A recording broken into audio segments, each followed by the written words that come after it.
유대인 전도에 대한 말씀을 나누도록 하겠습니다. 기본적으로 유대인들은 구약을 가지고 구약 안에서 예수님을 전하는 거예요. 그렇죠? 그래서 이들이 열리면 이제 신약으로 가는 거니까 바로 신약을 이렇게 들이대면 이제 거부할 수 있기 때문에 그들이 좋아하는 구약 안에서 예수님을 보여주는 게 유대인 전도의 핵심입니다. 그래서 구약 성경을 타나크라고 부릅니다. 자, 따라합니다. 타나크. 타나크는 성경을 이제 그 구약을 세 개로 나누는 거예요. 그래서 그 창출, 레민, 신, 이 모세오경을 토라라고 부릅니다. 자, 토라. 따라합니다. 토라.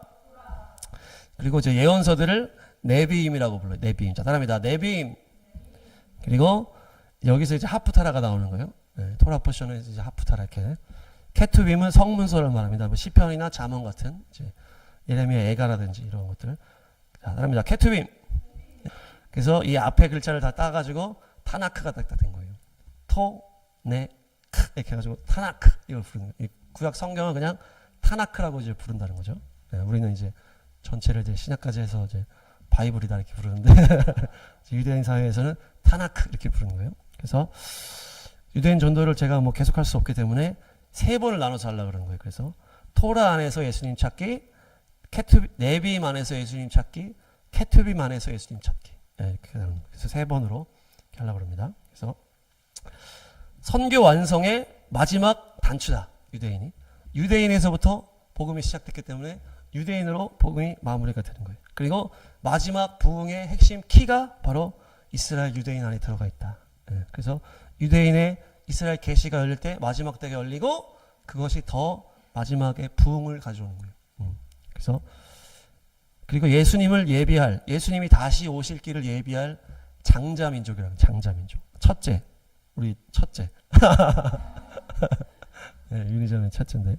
그래서 장자민족이 이제 유대인 민족이고 이스라엘이다. 그래서 우리 교회적으로도 중요하기 때문에 유대인 전도를 좀 나누려고 합니다. 그래서 토라 안에서 예수님 찾기. 제가 토라 안에서 하면 예수님 찾기 이렇게 하시는 거예요. 토라 안에서. 네, 그래서 기본적으로 토라를 이 유대인 사회에서는 가장 중요하게 생각을 해요. 이 토라, 창출 레민신, 모세가 하나님으로부터 완전히 계시받아서 썼다라는. 그래가지고 이것은 완전히 제일 중요해요. 그래서 여기에 관련된 걸로 이제 예언서가 나온 거고 여기에 관련해서 성문서가 다 나온 거예요. 여기에서 예수님이 이거를 다시 재해석한 게 이제 마태복음, 마가복음, 사복음서 이렇게 되는 거죠. 그 사복음서가 신약에서 제일 중요하다면 구약에서는 토라가 제일 중요하다. 근데 이 토라나 이 사복음서나 결국에는 다 같은 얘기라는 거예요. 그래서 토라 안에서 예수님의 십자가와 부활을 드러내는 게 유대인 전도예요. 그래서 그때 그들의 눈이 열리는 거예요. 그래서 사도 바울과 사도 베드로 다 초창기에 유대인들이 전도를 할 때 다 토라 안에서 복음을 전했다. 그래서 성경을 이제 인용을 한 거를 이제 보면 사도행전을 보니까 사도행전이 어떻게 했어요? 처음에 이제 유대인들을 향해서 전도한 내용이 사도행전이에요. 물론 사도 바울로 이제 이방인도 하지만 사도 바울도 유대인 전도를 했거든요. 예. 근데 보니까 사도 베드로가 구약 성경을 가장 많이 인용을 했더라고요. 사도 바울도 이제 막 인용을 많이 했지만 사도 바울은 어떤 서신서 안에 어떤 교리적으로 이제 구약을 좀 인용을 했다면은 이 사도 베드로가 딱 전도를 하면서 딱 구약 성경을 탁탁탁 가져와가지고 전도를 하는 거예요. 유대인들을 전도를 하니까. 예. 그래가지고 오늘은 이제 보니까 그 사도 바울은 사도행전에서 전도를 할 때는 구약을 가지고 전도를 잘 안 하더라고. 오히려 토라에 대한 얘기는 하나도 안 하고 그냥 자기 예수님 만난 얘기, 보통 이방인의 사도라고 하잖아요. 사도 바울이. 근데 베드로가 유대인의 사도기 때문에 베드로가 구약 성경을 탁탁 인용하는 거예요. 우리가 베드로는 막 어부라서 막 잘 성경 모를 것 같은데 그 당시 유대인들은 다 성경을 토라를 다 외웠어. 그러니까 베드로도 토라를 다 알고 있기 때문에 예수님 복음 만난 다음에 토라가 막 열리는 거예요. 구약이. 그래서 사도행전 3장. 그러니까 이 베드로가 유대인들에게 지금 전도하는 거예요. 초창기 유대인들에게 전도를 할 때 뭐라고 하는 거예요? 모세가 말하기를 딱 하면서 토라를 딱 인용하는 거예요. 그게. 네. 이게 어디냐면 신명기 18장 말씀이에요. 그래서 동족 가운데 예언자를 일으킬 것인데 그가 결국 예수님이다. 이렇게 딱 연결하는 거예요. 그래서 이 말씀을 스데반 집사님도 인용을 합니다. 그래서 이거를 은혜자매님은 다 외우셔야 됩니다. 신명기 18장. 신명기 18장으로 가보세요. 여기서 인용한 베드로와 스데반 집사님이 인용한 이 신명기 18장을 이거를 지금 모세가 이스라엘 백성들한테 얘기한 거거든요. 이 모세의 이야기, 이 토라를 이 베드로가 이 사도 누굽니까? 스데반 집사님이 인용을 해가지고 유대인들에게 복음을 전도한 거예요. 그러니까 이제 성경이 완전히 공인해주는 말씀이에요. 이게. 그러니까 이 앞에 점쟁이한테 물어보지 마라. 이방인의 풍속을 따르지 마라. 이런 얘기가 쭉 나옵니다. 그러다가 탁 얘기를 하시는 거예요. 그러면서 너희 동족 가운데 예언자 한 명을 일으킬 것이다. 그러면서 나와 같은 예언자, 모세와 같은 예언자가 바로 예수님인 거예요. 모세는 하나님을 얼굴과 얼굴로 독대하고 막 이렇게 완전히 이렇게 됐잖아요. 그래서 결국 모세와 예수님이 연결되는데 그만큼 완전히 하나님과 완전히 하나 된 예언자 한 명을 내가 일으킬 것이다. 그러면서 나의 말을 그의 입에 담아줄 것이다. 내가 명한 모든 것을 너희들에게 다 일러줄 것이다. 그 사람을 내가 일으킬 것인데 그 사람 말을 안 들으면 내가 벌을 줄 것이다. 이렇게 다 하시잖아요. 네. 이것이 결국 예수님이 나중에 등장하신 거랑 연결이 됐다고 하면서 사도 베드로가 인용한 말씀인 거예요. 이 모세가 예언한 이 예언자가 바로 예수님이었습니다. 그 예수님의 말을 들었어야 됩니다. 듣지 않으면 벌을 받습니다. 이러면서 예수님을 증거하는 거예요. 근데 여기 재밌는 게 뭐예요? 너희들이 요청했다는 거예요. 너희들이. 호렙산에서 하나님이 시내산에 임재하실 때 어떻게 임재하셨어요? 막 우르릉캉캉 막 불로 임하고 연기로 임하고 막 나팔 소리 막 너무 무섭게 임하니까 소리가 너무 센 거예요. 그리고 너무 무서워. 불타고 이러니까 그 이스라엘 백성들이 너무 무서워요. 너무 무서워요. 이러면서 하나님은 직접 얘기하지 않게 해주세요. 이런 얘기를 한 거. 너무 무서우니까 하나님 얘기하는 게 너무 무서우니 이렇게 너무 소리도 너무 크고 막 번개 막 그러니까 하나님이 이렇게 하지 않았습니다. 이렇게 한 게 아니고 너무 소리가 컸다는 거를. 그러니까 그냥 차라리 모세가 얘기하게 해주세요. 딱 이러세요. 그냥 모세가 대신 얘기해 주세요. 하나님이 직접 얘기하지 않게 해주세요.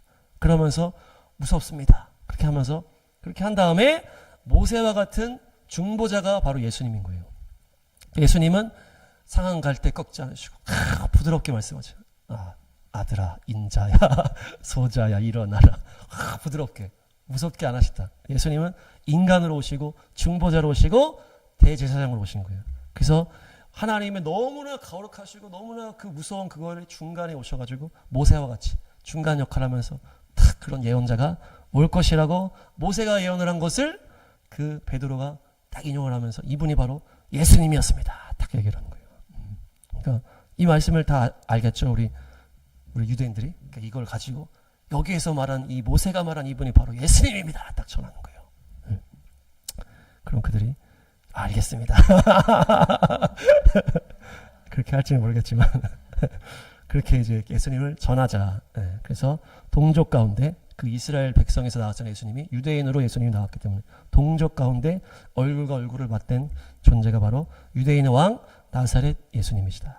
그래서 그 말씀이 지금도 유효하죠. 그래서 그 예수님의 말씀을 우리가 들어야 된다. 그래서 그래야 벌을 받지 않아요.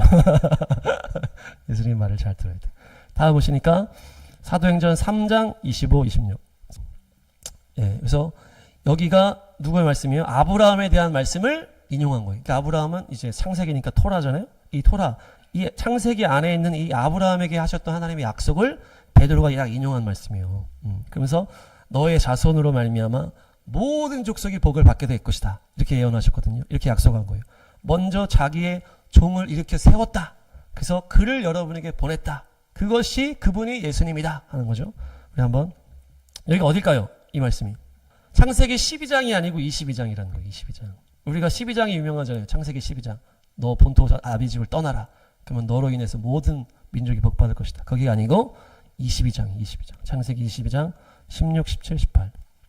너 모든 민족이 네 자손의 덕을 볼 것이다. 여기서 네 자손이 바로 단수형이에요. 단수형. 바로 예수님을 말한다. 그래서 너의 자손이 크게 불어나서 하늘의 별처럼 많아지고 네가 나한테 복종했으니 네 자손을 통해서 모든 민족이 복을 받을 거야. 여기서 복종이 뭡니까? 이삭을 바친 것을 복종이라는 거예요. 그러니까 아브라함이 하나밖에 없는 아들 이삭을 바치려고 그 데리고 가잖아요. 그 모리아산에. 그래가지고 죽이려고 하는 그 순간에 하나님이 됐다! 그렇게 하면서 너의 마음을 알겠다. 그러면서 하나님은 이삭을 죽이려고 한 게 아니고 자기 아들을 똑같이 죽이려고 하는 것을 아브라함에게 계시를 해주신 거예요. 그래서 아브라함이 자기 아들을 바치는 그 심정으로 이 시험을 통과하잖아요. 그러면서 이 아브라함의 믿음이 여기서 완성됐다고 그랬잖아요. 아브라함의 12장에서 하나님이 너 보도 아버지 집을 떠나라. 그래서 내가 너를 통해서 하나님의 놀라운 복을 모든 민족에게 줄 것이다. 근데 그 말씀이 어디에 성취된 거예요? 이 22장에서 성취가 된 거예요. 이 말씀까지도. 아브라함의 믿음도 우리가 성취됐다고 얘기를 했잖아요. 아브라함의 믿음이 이삭을 드림으로 완성됐다고 했잖아요. 근데 하나님의 약속도 아브라함이 드림으로 인해서 성취가 된 거예요. 그러면서 더 구체적으로 네 자손의 덕을 모든 민족이 볼 것이다. 이렇게 하는 거예요. 그러면서 12장도 한번 가보겠습니다. 모든 민족에게 복을 줄 통로가 너가 될 것이다. 이렇게 했지만 여기서는 어떤 네 자손으로 인해서 어떤 그 예수님을 말하는 거기 정확하게는 안 나오잖아요. 근데 이 예언의 말씀이 예수님을 그 계시하는 아브라함이 이삭을 죽이는 그 시험을 통과한 다음에 이 너의 자손을 통해서 모든 민족이 복을 받을 것이다. 이렇게 되는 거예요. 이 말씀이 여기서 성취가 딱 되는 거예요. 그러면서 우리가 이 말씀을 다 알 거 아니에요. 그 유대인들이 이 말씀을 얘기를 하면서 아브라함에게 약속하신 이 자손이 바로 예수님입니다. 그러면서 이 아브라함이 이삭을 바친 이야기를 딱 할 수 있잖아요. 연결해서 딱 할 수 있는 거예요. 그래서 아브라함이 이삭을 바치려고 할 때 그 아브라함의 심정이 결국 하나님 아버지의 마음이요, 하나님의 아들 예수님이, 그 외아들이신 예수님이 오셔서 그 모리아산에서 죽임 당하신 것이 바로 예수님의 십자가입니다. 다 이렇게 전하는 거죠. 이 말씀으로 시작해서 이 자손의 덕을 모든 백성이 볼 것이다 했던 그 자손이 바로 예수님입니다. 그 예수님이 바로 아브라함이 이삭을 바치려고 했던 그 아들을 바치는 그 심정으로 하나님께서 아들을 바친 그 하나님의 어린 양이십니다. 그러면서 다 그것을 전하면 그들이 아멘 이렇게 유대인들이 아멘 그렇군요. 네, 그렇게 되는 거죠. 그러니까 결국 뭡니까? 아브라함은 이삭을 바치는 것이 아브라함의 사명이었던 거예요. 아브라함의 이 성경의 이 존재 이유가 바로 이 이삭을 바치는 장면을 연출하는 거예요. 이 아브라함이 이삭을 바치는 것까지 순종하는 게 하나님의 사명이었던 거예요. 이 아브라함. 그래서 이 아브라함이 이삭을 죽이려고 순종하는 그 순간에 아브라함의 믿음도 완성을 이루고 하나님의 예언도 완성이 되고 놀라운 예수님에 대한 계시도 여기서 탁 그려지는 것입니다. 너무나 놀라운 장면이죠. 그것을 가지고 잘 전하시기 바랍니다. 네, 그렇게 돼서 그렇게 한 다음에 그래서 모든 민족을 살리기 위해서 예수님이 오셨는데 그 예수님은 바로 유대인이셨습니다. 다윗의 자손 예수님, 유대인의 왕이십니다. 당신들이 주신 그 메시아가 우리를 구원했습니다. 감사합니다. 이렇게 하는 거죠. 사랑하고 축복합니다. 그 장자 민족의 역할을 당신들이 잘 감당하셨습니다.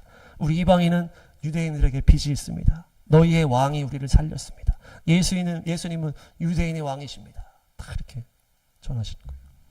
그러면 그들이 아멘. 이것이 이제 계승이 되는 장면이 또 나와요. 이삭한테 26장 창세기 26장. 이 아브라함이 딱 한 장면으로 끝난 게 아니고 계승이 됐다는 얘기죠. 그러면서 이 이스라엘 전체에게도 이 약속의 말씀이 계승된 것으로 연결이 되는 거예요. 26장 2, 3, 4. 여기 또 계승이 된 거예요. 아브라함이 받아서 완성한 그 약속의 말씀을 이삭에게도 계승이 되는 거예요. 그래서 이삭한테 주님이 또 탁 말씀해 주신 거예요. 야, 네가 가지마. 여기서 있어. 너가 이 땅에서 네가 복을 받고 네 민족이 수많은 그런 별과 같이 많아질 거야. 그러면서 모든 민족이 내 씨의 덕을 볼 것이다. 여기서 바로 그 씨가 예수님이야. 딱 전하는 거죠. 여기 말하는 이 씨가 바로 예수님이야. 그래서 예수님 때문에 모든 민족, 우리 한민족도 구원을 얻게 됐어. 너무 고마워. 이렇게 하는 거죠. 그럼 그들이 아멘.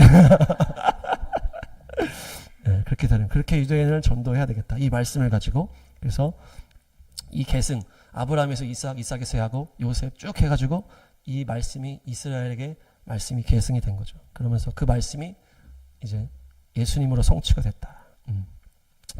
사도행전에는 토라의 인용이 몇 가지가 있어요. 그리고 그 베드로 사도가 이사야 말씀이라든지 시편에서 인용을 많이 했어요. 그건 이제 다음 주에 이렇게 나올 거고 토라의 말씀 여기까지. 그리고 우리가 토라에서 가장 이제 연결할 수 있는 인물이 누굽니까?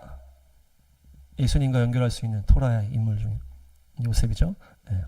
요셉이 이제 예수님과 연결할 수 있는 가장 좋은 이제 선배님이시다. 그래서 요셉이 어디로 갑니까? 이집트로 가잖아요. 이 이집트가 바로 그 미츠라임이에요. 미츠라임. 이집트가 히브리어로. 자, 따라합니다. 미츠라임.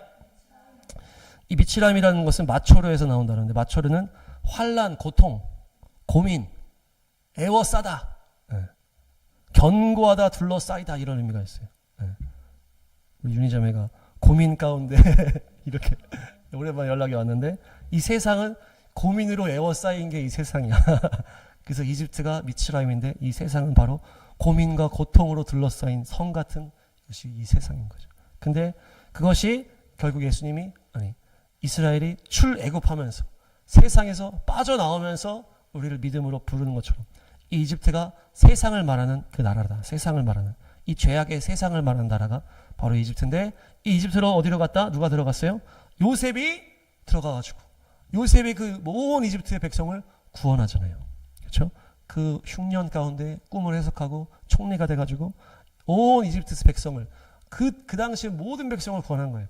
그러니까 이집트라고 하는 이 세상이라고 이름진 이 제국을 다 건진 것처럼 온 세상을 건진 것이 바로 요셉이요. 결국 예수님과 요셉이 연결되는 것입니다. 그래서 이 구원하는 대상 중에 누가 또 포함되어 있어요? 처음에는 안 왔잖아. 그 요셉의 가족들이 오지 않았지만 결국에는 야곱의 가족들도 먹을 게 없으니까 흉년 가운데 요셉한테 오잖아요. 그래서 요셉으로 인해서 또 양식을 먹으면서 구원을 받는 거예요. 그러니까 맨 마지막은 누가 구원받는다? 유대인이 구원받는 거예요. 요셉을 통해서 모든 백성이 먼저 구원을 받고 맨 마지막 요셉의 가족들 이 야곱은 이스라엘과 연결이 되는 거예요. 그래서 결국 맨 마지막에 유대인들이 요셉 예수님을 인해서 구원받는 것이 이 창세기의 요셉의 스토리예요. 그냥 우리가 꿈을 꾸고 온 세상에 나가서 승리합시다. 이게 요셉 설교 많이 했지만 이제 그게 핵심이 아니고 이제 이런 구원의 역사가 이 요셉에서 일어나는 것입니다. 그래서 요셉과 예수님은 연결이 됐어요. 공통점이 너무 많은데 뭐 다 막 나열할 필요는 없을 것 같고 중요한 거 요셉이 누구한테 공격을 받아요? 누구한테 공격을 받습니까? 형제들한테 공격을 받아요. 요셉이. 그렇죠? 요셉이 막 얄밉게 막 형들의 막 제약을 막 아빠한테 고자질했다 그러고 뭐 꿈도 막 자기 잘난 꿈을 막 꿨다 그러고 또 막 그런 이유가 있지만 어쨌든 요셉은 그 형제들한테 공격을 받아가지고 구덩이에 던져져. 구덩이에. 형제들한테 공격을 받아 구덩이에 던져지는 거예요. 요셉은.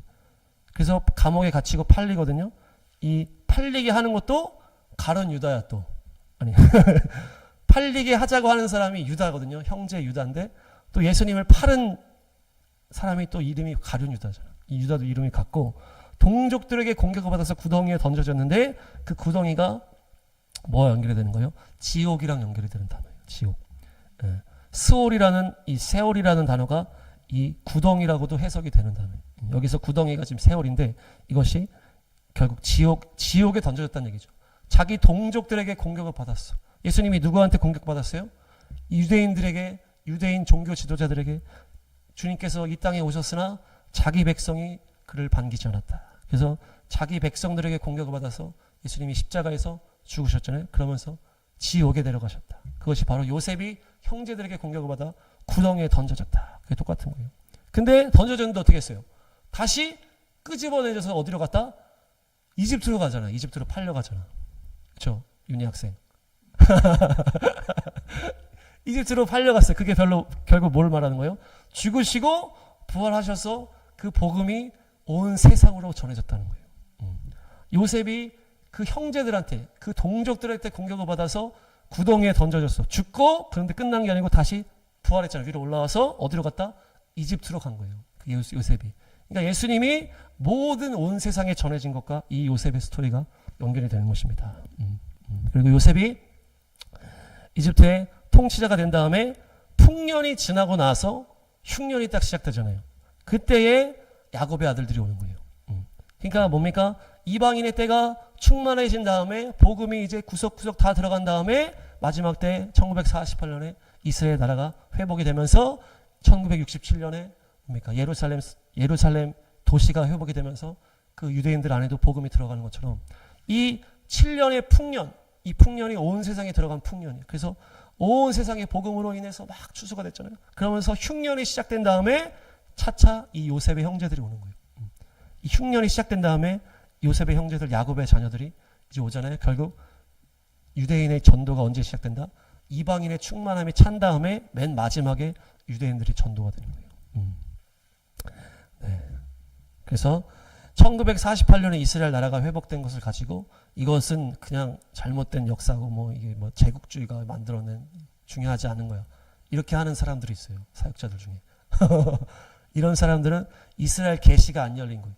그리고 하나님의 말씀의 온전함을 잘 보지 못하는 거죠. 네. 근데 이 1948년 마지막 때에 이스라엘 나라가 회복된 것은 이 하나님의 예언의 성취구나. 이렇게 보는 사람들이 이스라엘 계시가 열린 사람들이고 그 사람들이 마지막 때 계시가 눈이 열려진 사람들이에요. 그래서 네. 눈이 더 열리시기 바랍니다. 네. 네. 그러니까 그래서 또 요셉이 몇 살에 총리가 됩니까? 30세에 총리가 되고 예수님도 똑같이 30세에 공생애를 시작하신다. 그러면서 예수님과 요셉은 닮은 점이 많다. 예수님도 흠이 없었고 요셉도 흠이 없었다. 네. 그래서 메시아가 결국 어떻게 되는 거예요? 이 요셉에서 핵심은 뭐예요? 메시아가 그 유대인들은 뭘 얘기합니까? 메시아가 우리를 구원해주고 완전히 우리를 높여줘야 되고 메시아는 완전히 그렇게 돼야 된다. 완전히 우리를 높이고 온 세상을 다스리는 게 메시아다. 그렇게 생각하지만 이 구약의 모든 것을 통해서 뭘 알려줘야 된다? 메시아는 먼저 와서 죽어야 된다. 그걸 알려줘야 되는 거예요. 먼저 죽은 메시아가 필요한데 그것이 바로 예수님이었다는 얘기죠. 먼저 메시아는 와서 죽어야 되는데 이 요셉의 이야기를 봐라. 요셉이 총리가 되기 위해서 먼저 구덩이에 처박혀야 이게 나중에 총리가 될 수 있다는 얘기다. 그래서 메시아는 결국 너희가 기다리는 메시아는 먼저 와서 죽어야 되는데 먼저 와서 죽은 메시아가 바로 예수님이다. 너희 때문에 우리가 또 구원받았습니다. 할렐루야 축복합니다. 그럼 그들이 아멘 하고 또 이렇게 받아들일 줄 믿습니다. 그래서 마지막 때에는 마지막 이 유대인들 장자 민족이 마지막으로 요셉과 형들이 화해하듯이 예수님께 탁 돌아오게 되는 것이죠. 그것이 요셉을 통해서 예수님을 전하는 것입니다. 토라에서 물론 뭐 출애굽기라든지 레위기가 다 이제 예수님에 대한 내용인데 그거는 이제 많이 했기 때문에 토라 포션에서 간단하게만 보면 6월절 오늘이 이제 부활주일이에요. 부활주일이고 그래서 우리는 이스라엘 성경의 달력을 그대로 따라서 하기 때문에 성경의 달력에서 6월절이 지지난주인가? 지지난주 토요일이었어요. 6월절이. 그 6월절에 예수님이 그 구약에서 6월절은 출애굽을 기념하는 절기인데 이 출애굽을 기념할 때 출애굽할 때 급하게 나온단 말이에요. 급하게 나오니까 빨리 막 유교병을 만들 시간이 없이 빨리 나오다 보니까 무교병을 먹고 나오고 양의 피를 발라야 그 죽음의 신이 왔다가 그 장자들을 죽이지 않고 넘어가는 6월. 그게 6월절이잖아요. 그래서 양을 잡는 그 시간에 예수님이 그 시간에 죽은 거예요. 모든 이스라엘 백성들이 6월절 양을 잡아 죽이는 그 시간대가 있어요. 그 시간이 그 6월절 14일 낮 시간에 죽이는 거예요. 그래서 저녁에 그걸 먹고 거기다가 피를 바르고 그 집에 숨어 있었던 건데 그것을 기념하면서 6월절을 지키는데 그 6월절을 양을 죽일 때 예수님이 그 6월절 양이 되셔가지고 그 시간에 성전 앞에서 십자가에서 죽으셨다는 거예요. 그러니까 예수님이 십자가에 죽으신 그 날짜가 이 출애굽의 6월절과 딱 맞아 떨어지는 거예요. 그래서 그 6월절 너희가 그 이스라엘 백성들이 지금도 그걸 하는 거야. 출애굽기 갑자기 반말이 나오려고 출애굽기에 주님께서 이걸 기억해라 그러면서 계속 하는 거야. 지금까지 계속 하는 거야. 6월절에 양을 잡는 거예요. 6월절에 양을 죽인단 말이에요. 그 당시 예수님 때도 그 당시 모든 유대인들이 6월절 양을 다 죽였단 말이야. 근데 그 모두가 6월절 양을 죽일 때 예수님이 십자가에서 죽었단 말이죠. 그러니까 6월절 양으로 예수님이 십자가에서 죽으셨다는 것을 이것을 그 유대인들에게 전하는 거예요. 너희가 6월절마다 하나님의 어린 양, 그 어린 양을 잡아서 죽이지 않았냐? 그 양을 잡아가지고 피를 바르면 그 죽음이 넘어가지 않았냐? 그 시간에 바로 예수님이 너희의 왕이신 예수님이 십자가에서 죽으셔서 하나님의 어린 양이 되셨다. 그래서 예수님이 그 6월절에 죽으시고 그 밤에 죽음에 내려가시고 그 다음날 초실절에 첫 열매가 되셔서 부활하셨다. 그래서 그 초실절은 뭡니까? 모든 추수의 첫 번째 추수예요. 첫 번째 추수. 그래서 이스라엘에서는 가장 먼저 하는 추수가 보리추수예요. 보리추수. 보리추수, 밀추수, 뭐 이것저것 또 하다가 마지막에 포도추수가 있는데 그 제일 첫 번째 그 보리주스를 바치는 날이 초실절이란 말이에요. 첫 열매를 바치는 날이 초실절인데 예수님이 부활의 첫 열매가 되신 거예요. 그 초실절에 딱 부활하신 거죠. 그래서 너희가 그 지키고 있던 이 유월절, 무교절, 초실절이 결국 예수님이 십자가에서 성취한 거야. 몰랐지? 이걸 알아야 돼! 그러면 딱 전하면 아멘 하고 또 네, 그렇게 되는 거죠. 네, 그래서 우리가 레위기 제사도 중요하지만 이 유월절 이걸 통해서 예수님을 전하시길 축복합니다. 다음 또 중요한 게 출애굽기 19장 5절 6절. 하나님께서 아브라함의 약속을 통해서 이제 이집트의 그 풍요로운 땅으로 요셉을 통해서 데리고 들어와서 거기서 민족을 만들잖아요. 민족이 된 다음에 이제 하나님이 이 민족을 시작하는 게 바로 이 출애굽기 10가지 재앙, 홍해를 가르고 나와서 이제 시내산에 딱 가가지고 뭐라는 거예요? 언약식을 하는 거예요. 이것이 결혼식이에요. 결혼식. 이스라엘 백성과 하나님과의 결혼식, 언약의 그 장면인데 이때 주님께서 그렇게 무섭게 임재하셔가지고 하신 말씀이 이게 5절에 온 세상이 다 나의 것이다. 너희는 내가 택한 백성이 되고 딱 이 얘기를 하는 거거든요. 이 두 가지예요. 온 세상이 다 나의 것이고 너희는 내가 택한 백성이 됐다. 그래서 너희는 제사장 나라가 됐고 거룩한 민족이 됐다. 근데 이스라엘 백성들은 뭐만 알고 있는 거예요? 우리는 택한 민족이야. 우리는 거룩한 민족이야. 이것만 알고 있는 거예요. 근데 더 중요한 것보다 온 세상이 다 여호와 하나님의 것이라는 거예요. 너희를 택한 그 너희의 하나님, 여호와 하나님은 너희만의 하나님이 아니고 온 열방의 하나님이라는 거예요. 그래서 너희를 제사장 나라로 택했다는 거죠. 너희가 제사를 드리고 너희가 그 죄를 해결하는 문제를 담당하는 제사장이라는 거예요. 제사장이 뭡니까? 그 재물을 가지고 와서 그 죄를 해결하는 일을 도와주잖아요. 이 이스라엘 민족이 결국 예수님의 십자가 부활의 복음을 완성하기 위한 제사장 나라의 역할을 감당할 나라가 바로 택한 민족이라는 거예요. 그래서 결국 온 세상이 다 나의 것이기 때문에 여호와의 것이기 때문에 그 모든 백성의 구원을 위해서 너희가 제사장의 역할을 하는 것이다. 이거를 탁 깨우쳐 주는 거죠. 그래서 너희가 하나님의 택한 백성이 맞아. 너희들 장자 백성이야. 너희들 정말 엄청난 백성이야. 그런데 너희가 섬기는 그 하나님은 온 열방의 하나님이시다. 온 열방을 구원하기 위해서 너희를 제사장 민족으로 구별하신 것이다. 그래서 너희를 통해서 너희의 왕이신 예수님이 십자가에서 죽으시고 부활하셔서 모든 민족을 살리신 것이 지금 나이다. 그 결과가 나다. 그러면서 축복합니다. 이걸 또 전하는 거죠. 그렇게 얘기를 했을 때 그들이 이거 얼마나 다 알겠어요. 이 이스라엘이 하나님과 만난 결혼식 장면 다 외우고 있을 거니 이 장면을. 그런데 온 세상이 다 하나님 여호와 하나님의 것이다. 그래서 너희를 통해서 내가 구원을 받았어. 너희를 통해서 저 아프리카가 구원을 받았어. 너희를 통해서 모두가 구원을 받았어. 너희의 왕이신 예수님 때문에. 이렇게 전하는 거죠. 그러니까 나는 택한 백성이야. 여기에만 머물러 있는 그들에게 너희가 택한 백성이 맞지만 너희의 하나님은 온 세상의 하나님이시다. 너희는 제사장 나라의 역할을 하는 것이다. 그 너희의 역할을 예수님이 완성하신 것이다. 딱 그렇게 얘기를 하는 거죠. 그래서 예수님의 이 십자가 명패에 뭐가 쓰여졌어요? 나사렛 예수 유대인의 왕 이렇게 써져 있는데 나사렛 예수 유대인의 왕 이 히브리어로 써졌는데 이 앞글자를 다 따니까 성경에 말하는 여호와 하나님의 이름이 딱 적힌 거예요. 그 구약에서 여호와라고 하는 그 네 개의 글자 요드 헤이 바브 헤이라는 이 네 개 글자가 이 나사렛 예수 유대인의 왕 이 히브리의 앞글자를 딱 땄을 때 그 여호와 하나님의 이름이 적힌 거예요. 그러니까 그 유대인들이 그렇게 섬겼던 그 여호와 하나님이 결국 인간으로 오셔서 죽으시고 십자가에 매달리셨다는 거예요. 이것을 그들에게 전하면은 그들이 가슴을 치면서 회개를 하는 거죠. 그러면서 너희의 하나님은 온 땅의 창조주 하나님이시다. 이것이 2000년의 이방인에게 복음이 들어갈 때 동안에 이들의 눈이 가려졌던 거예요. 그래서 이사야 6장에 너희의 눈이 가려질 것이다. 그 말씀이 성취가 된 것이.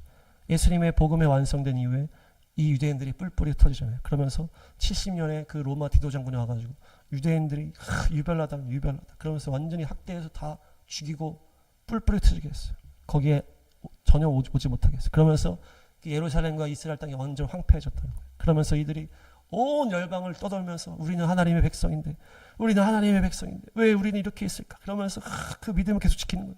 유대인들이. 그러면서 계속 사니까 이 카톨릭이 또 이렇게 완전히 장악해버리잖아요. 그 복음을. 그러면서 이 유대인들의 그걸 다 잘라버린 거예요. 유대인들의 이 절기를 다 없애버리고 다 바꿔버린 거예요. 그러면서 유대인들을 얼마나 박해라든지 그 마녀 사냥으로 유대인들을 죽이고 너희들이 애기 피를 먹지 막 이렇게 하면 유대인들이 제사 이렇게 하는 거 가지고 니네가 막 피를 먹는다면서 막 해가지고 죽여버리고 막 뭡니까 뭐 풍토병이 돌면 다 얘네 때문에 하면서 죽여버리고 이렇게 하는 거예요. 그게 그 사람이 미워서 했다기보다 이 마귀가 충동질 해가지고 이렇게 되는 거예요. 그러니까 유대인들이 이방인의 때에 유대인들이 얼마나 고생을 하면서 그 믿음을 지켜오는 거예요. 그러다가 이제 때가 찬 거예요. 이제 복음이 다 차고 이제 유대인들의 눈이 열릴 때가 된 거예요. 그래서 주님께서 이사야 40장에 내 백성을 위로하라. 이 유대인들이 갑절의 벌을 받았다. 갑절의 벌. 2배의 벌을 받는 거예요. 첫째가 당하는 그 벌이 있다는 거예요. 첫째. 첫째가 집에서 감당할 몫이 있잖아요. 그걸 알죠? 그게 2배가 된 거예요. 그 둘째는 모르는 그거를 첫째는 감당하는 거거든요. 그것이 바로 이스라엘 민족이 그것을 감당했다는 거예요. 왜냐? 유대인 안에서 예수님이 나와야 되기 때문에. 그래서 그들이 이것을 감당하기 위해서 이런 눈이 가려지는 일들, 이 제사장 나라의 역할을 감당했다. 그 주님께서 이게 때가 찬 다음에 이방인들이 다 들어간 다음에 유대인들을 나라로 회복시킨 다음에 이스라엘을 계속 축복해 주시는 거예요. 그래서 계속 이스라엘이 올라가는 거예요. 막 아랍이 공격하고 테러해도 이스라엘을 계속 그것이 하나님의 축복의 때라는 거예요. 그래서 우리가 이스라엘을 축복하고 근데 전 세계가 지금 하마스 침공 이후에 완전히 반유대주의가 막 해가지고 막 유럽이나 미국이나 이런 데서 막 유대인만 보면 막 죽이려고 그러는 거예요. 막 아랍 애들이 그렇고 그 막 미디어가 어떻게 돼요? 계속 이스라엘 잘못된 것으로 거짓말로 아랍에서 거짓말 친 걸 가지고 미국이나 유럽에서 방송을 때리니까 그 보는 사람들이 다 이스라엘을 오해하는 거예요. 니는 전쟁 광이구나. 그게 아닌데도 막 거짓말로 이스라엘 다 욕하는 거예요. 근데 우리가 이 말씀을 알고 계시가 열린 사람들은 아 유대인들이 이렇게 힘들었구나. 그러니까 히틀러가 600만 명이나 죽었구나. 우리의 이제는 이들이 나라가 세워지고 하나님의 긍휼히 여길 때가 왔기 때문에 이들을 우리가 축복해 줘야 되겠다. 그래서 우리가 이스라엘 축복하고 이 마지막 때에는 유대인들을 복음 전하는 게 우리의 사명이구나. 특별히 우리나라가 언제 세워졌습니까? 윤희자매. 우리나라가 1948년에 유대인 이스라엘 나라가 세워질 때 똑같이 그 해에 같이 세워진 거예요. 그리고 우리 이스라엘 우리 초대 대통령 이름이 뭐예요? 이승만 대통령의 와이프가 누구예요? 유대인이 유대인. 프란체스카 유대인. 그러니까 이방인과 유대인이 하나가 돼서 만든 나라가 우리나라가 엄청난 나라. 그러니까 우리가 결국에는 마지막 때 이스라엘을 섬길 사명이 있다. 물론 다른 나라도 섬기지만 특별히 우리 교회 주님께서 열어주신 사람들은 이스라엘 섬기라고 해주신 거예요. 그래서 우리가 이스라엘을 축복하고 누가 이스라엘 욕하면 그게 아니야. 가서 얘기해주고 그게 아니야. 너 잘못하면 너 하나님한테 혼나. 하나님이 이스라엘 높이는 때라는 거예요. 그래서 우리가 전하고 거기에 대해서 말씀을 전거. 또 오늘 또 유대인 전도에 대해서 나누는 것입니다. 마지막으로 창세기 49장 8절. 이제 야곱의 축복에 대한 이제 말씀인데요. 우리가 야곱의 축복이 있고 모세의 축복이 있는데 야곱의 축복이 이제 야곱은 이제 유대인들을 연결되는 거예요. 유대인들을 야곱의 축복으로 막 축복을 하다가 탁 틈을 타가지고 유다에 대한 축복을 탁 얘기를 하면서 복음을 전하는 거죠. 야곱의 축복 알지 너희? 그러면서 창세기 야곱의 축복 하다가 탁 이 유다 지파를 통해서 예수님을 전하는 거예요. 한번 읽겠습니다. 이것이 야곱이 자녀들에게 예언적인 축복을 한 거거든요. 앞으로 있을 일에 대해서 예언적으로 축복을 한 것인데 유다한테 유독 엄청난 내용들을 많이 얘기를 하는 거예요. 유다가 물론 중요한 역할을 이렇게 했는데 결국 이 유다의 계통으로 누가 나오는 거예요? 다윗 왕이 나오는 거예요. 네. 그 예수님은 다윗 왕의 계보로 나오잖아요. 그래서 다윗의 자손 예수님 이렇게 부르잖아요. 그래서 유다를 계통을 해서 다윗이 나오고 다윗을 계통을 해서 예수님이 나오는 거예요. 사람들이 모르잖아요. 예수님이 나사렛 출신이다 그러니까 다윗은 베들레헴 출신인데 나사렛에는 그런 게 없어. 다 그렇게 하잖아요. 근데 신약 성경에 뭘 증언합니까? 예수님이 고향은 그 나사렛이지만 태어나신 데는 어디다? 베들레헴에서 태어난 거예요.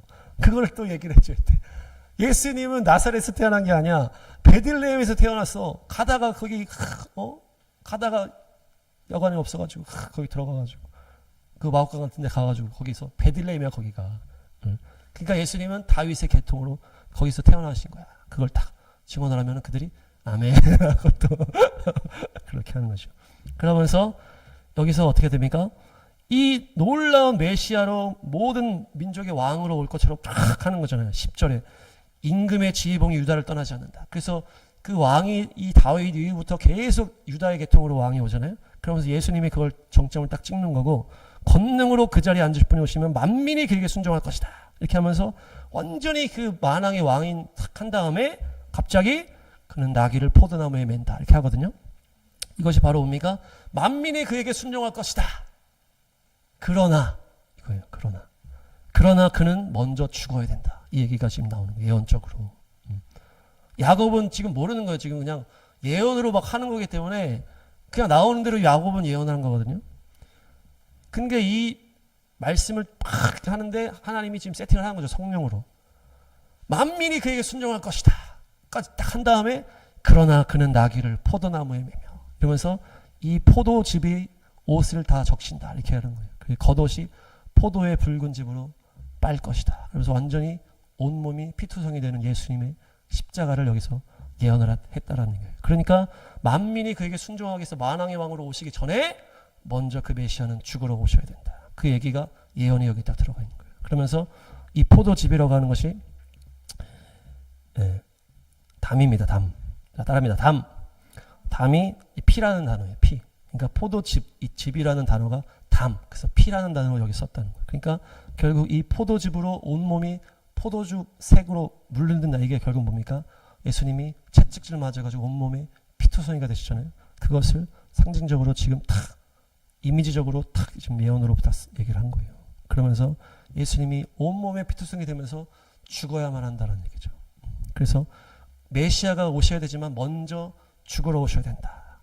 요셉의 이야기뿐만 아니라 아브라함의 이야기뿐만 아니라 먼저 하나님의 아들이신 예수님이 죽으러 오셔야 된다. 그것이 이 유다의 축복에 딱 들어가 있는 거예요. 그래서 이것을 가지고 딱 잘 전하시기 바랍니다.